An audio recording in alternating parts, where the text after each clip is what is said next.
Hi everyone and welcome to this week's Markets to Watch newsletter from Smack the Markets for the week commencing the 6th of December 2021.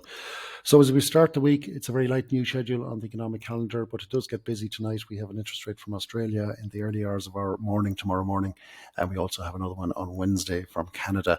On top of that, we have most of the news is focused on the upshot and the repercussions of this new variant and the potential consequences for each economy and country on that. So that's where most of the focus is. In other news, we have tensions rising in Ukraine between the US and Russia, and there is supposedly a phone call organized for tomorrow between President Putin and President Biden in an effort to ease some of those tensions. But if we take a look at some of the more interesting markets at the start of this week, if we just go to the dollar index and we see where that is after last week, we can see that it spent all of last week more or less on that $96 point, big level on the weekly chart. Very indecisive looking candle to finish the week as well. But overall, it seems to have risen on Friday and continued higher today. So the dollar getting a little bit of strength and some of the dollar charts looking a little bit more interesting. So if we look at the dollar versus the Swissy, this is similar to the dollar index. With this sort of action on the weekly chart. It's back on this 92 level, and that's a huge level. We can see the weekly candle already looking nice and bullish already, but very early in the week.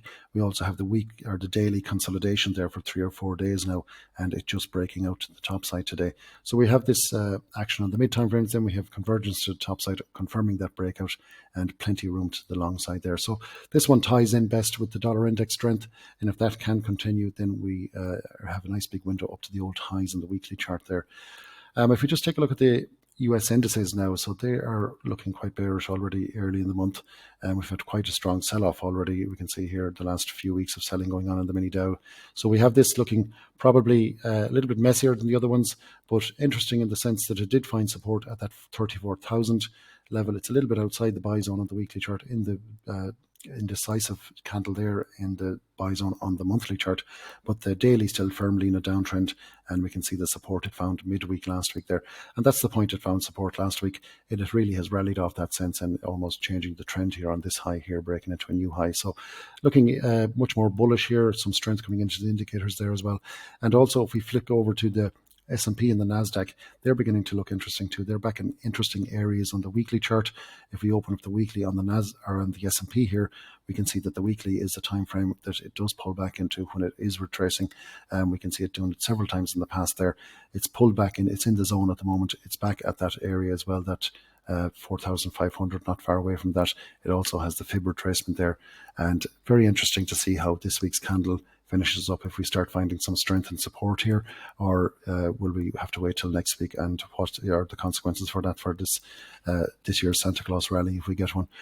So that's interesting on the S&P there, and the downtrend on the mid-time frame still intact here, although the indicators are flattening out. The NASDAQ then, again, similar to the S&P, back in the weekly buy zone, back at the old high and that nice round number of 15,700. And we can see it's just there at the moment. We also have the fib lining up nicely with that as well. And we'll see if this does turn out to be a bullish candle at the end of the week or not. We can see the next window to the bottom side. Then if it doesn't find support here, is really down to that 15,000, which is a much more significant retracement.